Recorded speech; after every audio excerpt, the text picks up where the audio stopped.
দেশের বর্তমান সংবিধান পরিবর্তন করা উচিত।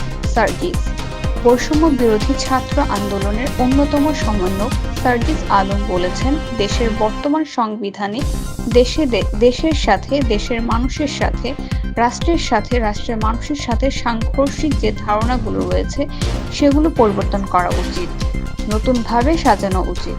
বৈষম্য বিরোধী ছাত্র আন্দোলনে দেশব্যাপী সফরে ঢাকা বিভাগের প্রথম জেলা হিসেবে রোববার বিকেলে মুন্সিগঞ্জ সরকারি হরগঙ্গা কলেজের এক মতবিনিময় সভায় অংশ নিয়ে একথা বলেন।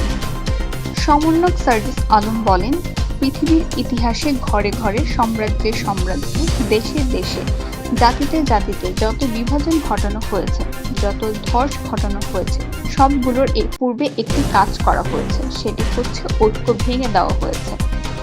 এর সময় তিনি সবাইকে দেশের স্বার্থে একতাবোধ থাকার আহ্বান জানান। এর আগে সার্জিস আলমের নেতৃত্বে ১৩ সদস্যের সমন্বয়ক দল সকালে মুন্সিগঞ্জ এসে পৌঁছায়। পরে আন্দোলনে নিহত ৯ জনের পরিবারের সদস্য ও আহতদের পরিবারের সদস্যদের সাথে মতবিনিময় করেন এবং তাদের খোঁজ খবর নেন। মতবিনিময় করেন স্থানীয় জেলা প্রশাসক ও পুলিশ সুপারের সাথে।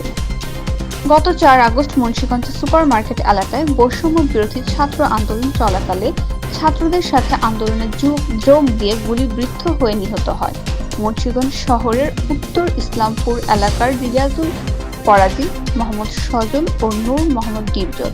এছাড়াও সেদিন অর্ধ শতাধিক গুলিবিদ্ধ সহ আহত হয় অত্যন্ত শতাধিক ছাত্র জনতা। এছাড়াও আন্দোলনের বিভিন্ন সময়ে মুন্সিগঞ্জের আরও ৬ জন ঢাকায় নিহত হন। তথ্য ও চিত্রে মুন্সিগঞ্জ থেকে লিটন মাহমুদ।